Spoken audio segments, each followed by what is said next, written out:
Hi ನಮಸ್ಕಾರ, welcome back to my YouTube channel Sarita Sannidhi logs YouTube ಚಾನಲ್ಗೆ ನಿಮ್ಮೆಲ್ರಿಗೂ ಪ್ರೀತಿಯ ಸುಸ್ವಾಗತ. ನೋಡ್ತಾ ಇದ್ದೀರಿ, ಒಂದು ಜರ್ನಿ, ಒಂದು ಟ್ರಾವೆಲ್ ಲಾಗ್ನ ನಿಮ್ಮ ಮುಂದೆ ಶೇರ್ ಮಾಡ್ತಾ ಇದ್ದೀನಿ. ಇದು ಶುಕ್ರವಾರದ ವಿಡಿಯೋ. ಎಲ್ಲರೂ ಚೆನ್ನಾಗಿದ್ದೀರಾ ಅಂತ ಭಾವಿಸ್ತೀನಿ. ನಾವು ಕೂಡ ಎಲ್ಲರೂ ಚೆನ್ನಾಗಿದ್ದೀವಿ. ನೋಡಿ ಯಾರೆಲ್ಲ ಇದ್ದೀವಿ ಏನು ಅಂತ ಹೇಳಿ. ಆಟೋದಲ್ಲಿ ನಮ್ಮ ಟ್ರಾವೆಲಿಂಗ್ ಶುರು ಆಗಿದೆ.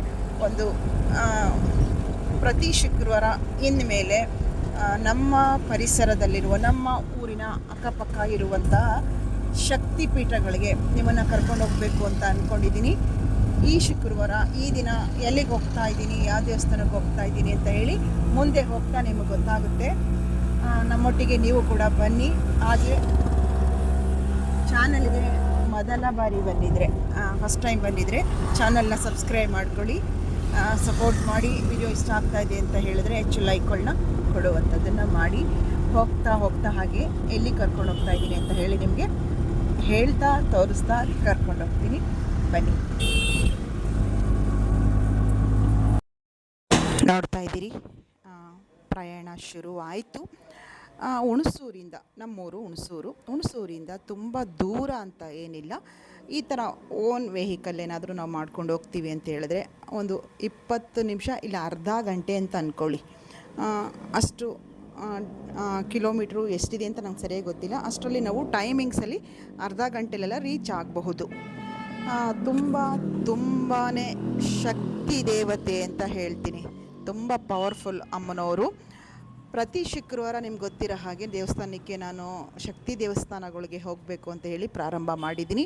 ಹೋದ ಶುಕ್ರವಾರ ನಮ್ಮ ಪಕ್ಕದಲ್ಲೇ ಇರುವಂತಹ ಹುಣಸೂರಿನ ಗ್ರಾಮ ದೇವತೆ ಮುತ್ತುಮಾರಿಯಮ್ಮನ ದೇವಸ್ಥಾನಕ್ಕೆ ಹೋಗಿ ದರ್ಶನ ನಿಮಗೆ ಮಾಡಿಸ್ದೆ. ನೋಡ್ತಾ ಇದ್ದೀರಿ, ನಾನು ನೋಡ್ತಾ ಇರುವಂಥ ದೇವಸ್ಥಾನ ಶನೇಶ್ವರ ದೇವಾಲಯ.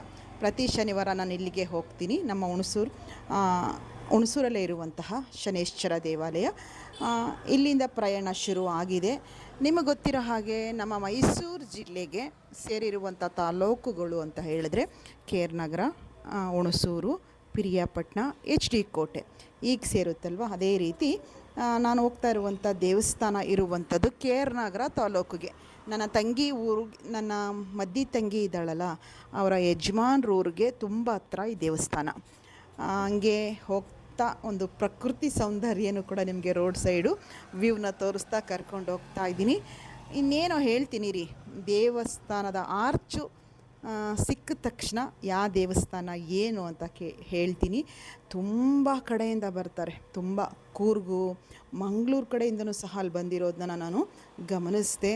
ತುಂಬ ಪವರ್ಫುಲ್ ಈ ಮಾಟ ನಮ್ಮೇಲೆ ಮಂತ್ರ ತಂತ್ರಗಾರಿಕೆ ಏನೋ ನಡೆದಿದೆ ಅಂತ ಹೇಳಿದ್ರೆ ಖಂಡಿತ ಇಂತಹ ಶಕ್ತಿ ದೇವಸ್ಥಾನಗಳಿಗೆ ಹೋಗಿ ಅಮ್ಮನವ್ರನ್ನ ಪಾದನ ಗಟ್ಟಿಯಾಗಿ ಇಟ್ಕೊಂಡ್ರೆ ನಿಜವಾಗ್ಲೂ ಯಾರೆಲ್ಲ ನಮಗೆ ಕೆಟ್ಟದ್ದನ್ನು ಬಯಸ್ತಾ ಇದ್ದಾರೆ, ನಮ್ಗೆ ಯಾರೆಲ್ಲ ಈ ಮಾಟ ಮಂತ್ರ ಮಾಡಿಸಿದ್ದಾರೆ ಅಂತ ನೀವೇನಾರು ಅಂದ್ಕೊಂಡಿದ್ರೆ ರಿಟರ್ನ್ ಅವ್ರಿಗೆ ಹೊಡೆಯುವಂತಹ ಒಂದು ಶಕ್ತಿನ ಅಮ್ಮನವರೇ ಕೊಡ್ತಾರೆ. ಅದರಿಂದ ಕಾಣಿಸ್ತಾ ಇದೆ ನೋಡಿ ಆರ್ಚು. ಈ ದೇವಸ್ಥಾನ ಬಂದು ಶಕ್ತಿ ದೇವತೆ ಅಂತ ಹೇಳಿದೆ.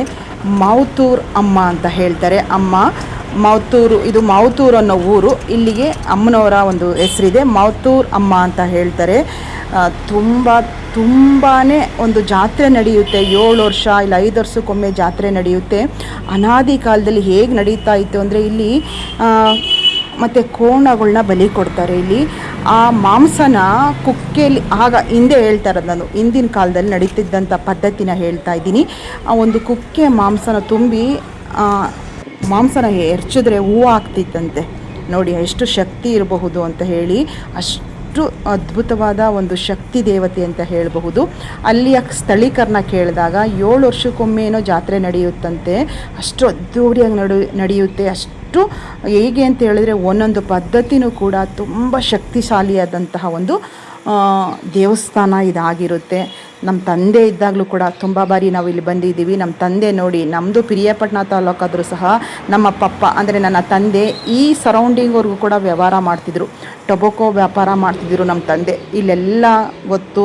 ಅಮ್ಮನವ್ರನ್ನ ನಮ್ಮ ತಂದೆ ಕೂಡ ಬಹಳ ನಂಬಿದ್ರು. ನೋಡಿ, ಪುಟ್ಟ ದೇವಸ್ಥಾನ ಅನ್ನಂಗೆ ಕಾಣಿಸುತ್ತೆ, ಶಕ್ತಿ ಅಪಾರ ಅಂತ ಹೇಳಬಹುದು. ಬನ್ನಿ, ತುಂಬ ಜನ ಬಂದಿದ್ದರು. ಹಬ್ಬಗಳು ಮಾಡ್ತಾರೆ ಇಲ್ಲಿ, ಮರಿ ಕೋಳಿ ಇದನ್ನೆಲ್ಲ ಅಮ್ಮನವ್ರಿಗೆ ಅರ್ಪಣೆ ಮಾಡಿ ಹಬ್ಬಗಳು ತುಂಬ ಅಂದರೆ ಹರಕೆ ಮಾಡ್ಕೊಂಡು ಹೋಗಿರ್ತಾರೆ ನೋಡಿ, ಹರಕೆ ತೀರಿಸೋದಕ್ಕೆ ಬಂದು ಇಲ್ಲಿ ಹಬ್ಬಗಳೆಲ್ಲ ಮಾಡ್ತಾರೆ. ಆಲ್ರೆಡಿ ಶುಕ್ರವಾರ, ಮಂಗಳವಾರ, ಭಾನುವಾರ ಇಲ್ಲಿ ತುಂಬ ಹಬ್ಬಗಳು ನಡೆಯುತ್ತೆ. ನಾಮಕರಣಗಳು ಮಾಡ್ತಾರೆ, ಬಂದು ಇಲ್ಲಿ ಮದುವೆ ಕರ್ನರೆಗಳ್ನು ಕೂಡ ಇಲ್ಲಿ ಮಾಡ್ತಾರೆ. ಅಂದರೆ ಹರಕೆ ಮಾಡ್ಕೊಂಡು ಹೋಗಿರ್ತಾರೆ ನೋಡಿ, ಹರಕೆ ಈಡೇರಿದ್ಮೇಲೆ ಇಲ್ಲೇ ಬಂದು ಹಬ್ಬ ಮಾಡ್ತಾರೆ. ನೋಡ್ತಾ ಇದ್ದೀರಿ, ಮಾವತೂರು ಅಮ್ಮನ ದರ್ಶನ ನಿಮಗೆ ಮಾಡಿಸ್ತಾ ಇದ್ದೀನಿ. ಕಾಣಿಸ್ತಾ ಇದೆಯಲ್ಲ, ಇಲ್ಲಿ ಉಯ್ಯಾಲೆ ಕಾಣಿಸ್ತಾ ಇದೆ ನೋಡಿ. ಇಲ್ಲಿ ಅಮ್ಮನವರು ಇಲ್ಲಿ ಉಯ್ಯಾಲೆ ಹಾಡ್ತಾರೆ ಅಂತ ನಂಬಿಕೆ. ಅಮ್ಮನವರು ಯಾವುದೋ ಒಂದು ಕಾಲದಲ್ಲಿ ಹಿಂಗೆ ಸ್ವಲ್ಪ ದಿನದ ಹಿಂದೆ ಯಾರೋ ಪರೀಕ್ಷೆ ಮಾಡ್ತೀನಿ ಅಂತ ಬಂದಾಗ ಬೆಳಗಿನ ಜಾವದ ಸಮಯದಲ್ಲಿ ಅಮ್ಮನವರು ಉಯ್ಯಾಲೆ ಆಡ್ತಾ ಇರೋದನ್ನ ನೋಡಿ, ಅಂದರೆ ಪರೀಕ್ಷೆ ಮಾಡೋಕ್ಕೋಸ್ಕರನೇ ಬಂದಿರ್ತಾರಂಥವ್ರು. ಅದನ್ನು ನೋಡಿ ಗೊತ್ತಲ್ಲ, ಶಕ್ತಿ ದೇವತೆಯ ಒಂದು ಹೆಂಗೆ ಅಂತ ಹೇಳಿದ್ರೆ ಆತ ರಕ್ತ ಕಾರಿ ಸಾಯ್ತಾನೆ. ಪರೀಕ್ಷೆ ಮಾಡೋಕ್ಕೆ ಹೋದಾಗ ಅಮ್ಮನವ್ರನ್ನ ಅಮ್ಮ ಸುಮ್ಮನೆ ಬಿಡ್ತಾರ? ಶಿಕ್ಷೆ ಅಂತೂ ಖಂಡಿತ. ತುಂಬ ಹಳೆ ಕಾಲದಲ್ಲಿ ನಡೆದಿರುವಂಥ ಘಟನೆಯೂ ಕೂಡ ಅಲ್ಲಿ ಹೇಳ್ಕೊಂಡ್ರು. ಈ ಉಯ್ಯಾಲೆ ಇದೆಯಲ್ಲ, 10 ವರ್ಷದ ಹೆಣ್ಮಕ್ಳು, 10 ವರ್ಷದ ಒಳಗಿರುವಂಥ ಹೆಣ್ಮಕ್ಳು ಆ ಉಯ್ಯಾಲೆ ಹಾಡಬಹುದು, ಅವಕಾಶ ಕೊಡ್ತಾರೆ. ಅಲ್ಲಿ ಎಷ್ಟು ದೊಡ್ಡದಾಗಿದೆ ಉಯ್ಯಾಲೆ ಅಂದರೆ, ನೀವೆಷ್ಟು ಜೋರಾಗಾದರೂ ಸಹ ಉಯ್ಯಾಲೆನ ಅಲ್ಲಿ ಹಾಡ್ಬೋದು. ಆದರೆ 10 ವರ್ಷದ ಹೆಣ್ಮಕ್ಳು ಮಾತ್ರ ಅಲ್ಲಿ ಉಯ್ಯಾಲೆ ಆಡುವಂಥದ್ದು. ಇಲ್ಲಿ ಹೂವು ಪ್ರಸಾದನೂ ಕೂಡ ಆಗುತ್ತೆ.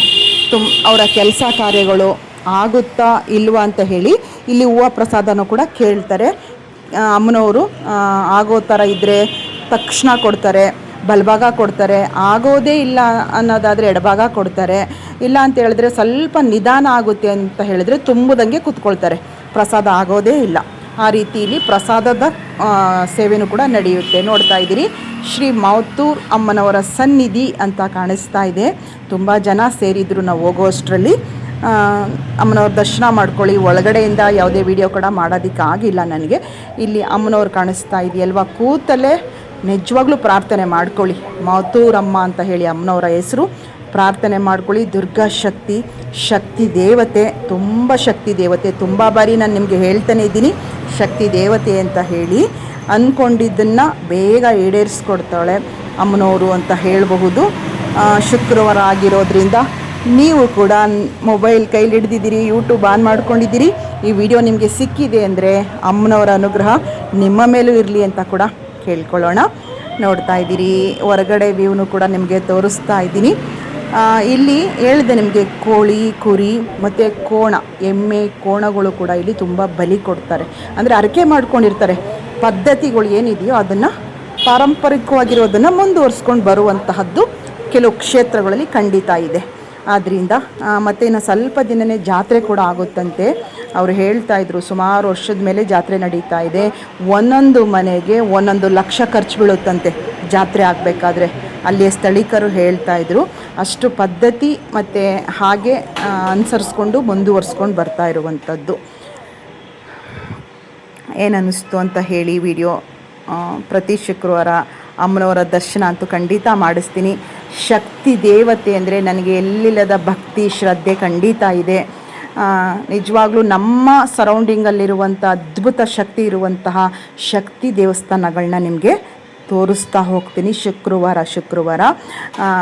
ಎಲ್ರಿಗೂ ಒಳ್ಳೆಯದಾಗಲಿ ಅಂತ ಕೇಳ್ಕೊಳ್ಳೋಣ. ಕೆಟ್ಟದ್ದನ್ನು ಬಯಸೋರ್ಗೂ ಭಗವಂತ ಒಳ್ಳೆ ಮನಸ್ಥಿತಿ ಕೊಡಲಿ ಅವ್ರಿಗೂ ಅಂತ ಕೇಳ್ಕೊಳ್ಳೋಣ. ಈ ಮಾಟ ಮಂತ್ರ ಅಂತ ಅಡ್ಡದಾರಿ ಹಿಡ್ದಿರ್ತಾರಲ್ಲ, ಅವ್ರಗಳಿಗೆ ಒಳ್ಳೆ ಬುದ್ಧಿ ಕೊಡಲಿ ಅಂತ ನಾವೆಲ್ಲರೂ ಕೂಡ ಕೇಳ್ಕೊಳ್ಳೋಣ, ಆಯಿತಾ? ಒಬ್ಬರನ್ನ ಕೆಡಿಸಿ, ಒಬ್ಬರಿಗೆ ಕೆಡುಕನ್ನ ಬಯಸಿ ಏನು ಸಂಪಾದನೆ ಮಾಡೋದಿಲ್ಲ. ಕರ್ಮನ ಸಂಪಾದನೆ ಮಾಡ್ಕೊಳ್ತಾರೆ. ಜನ್ಮಕ್ಕೂ ಆ ಕರ್ಮ ಅವ್ರನ್ನ ಕಾಡುತ್ತೆ. ಅದಂತೂ ಸತ್ಯ. ನಾವಂತೂ ಏನೂ ಇಲ್ಲಪ್ಪ, ಎಲ್ಲ ನಿನ್ನ ಪಾದಕ್ಕೆ ಅರ್ಪಣೆ ಮಾಡ್ತೀನಿ ಅಂತ ಹೇಳಿ ಅಮ್ಮನವ್ರ ಮುಂದೆ ನಿಂತು ಕೇಳ್ಕೊಳ್ತೀನಿ. ಯಾವಾಗಲೂ ಸಹ ಎಲ್ಲ ದರ್ಶನ ಮುಗಿಸ್ಕೊಂಡು ಈಗ ಊರ ಕಡೆ ಹೊರಟ್ವಿ. ಮತ್ತು ವಿಡಿಯೋ ಕಂಟಿನ್ಯೂ ಮಾಡೋದಕ್ಕೆ ನನಗೆ ಆಗಲಿಲ್ಲ. ಏನು ಅನ್ನಿಸ್ತು ಅನ್ನೋದನ್ನು ತಪ್ಪದೇ ವಿಡಿಯೋ ಮೂಲಕ ನನಗೆ ಕಮೆಂಟ್ ಮೂಲಕ ಹೇಳಿ. ವಿಡಿಯೋ ಇಷ್ಟ ಆಗಿದೆ ಅನ್ನೋದಾದರೆ ಹೆಚ್ಚು ಲೈಕ್ ಮಾಡಿ, ಶೇರ್ ಮಾಡಿ. ಜೊತೆಗೆ ಹೊಸದಾಗಿ ಚಾನಲ್ಗೆ ಬಂದಿರುವಂಥವರು ಚಾನಲ್ಗೆ ಸಬ್ಸ್ಕ್ರೈಬ್ ಮಾಡಿಕೊಂಡು ಸಪೋರ್ಟ್ ಮಾಡಿ. ಮತ್ತೊಂದು ಹೊಸ ವಿಡಿಯೋದೊಂದಿಗೆ, ನನ್ನ ಡೈಲಿ ಬ್ಲಾಗ್ ವಿಡಿಯೋದೊಂದಿಗೆ ನಿಮ್ಮ ಮುಂದೆ ಬರ್ತಾ ಹೋಗ್ತೀನಿ. ಲಾಸ್ಟ್ವರೆಗೂ ವಿಡಿಯೋ ನೋಡಿದ ನಿಮ್ಮೆಲ್ಲರಿಗೂ ಕೂಡ ನಿಮ್ಮ ಸನ್ನಿಧಿ ಕಡೆಯಿಂದ ಪ್ರೀತಿಯ ಧನ್ಯವಾದಗಳು.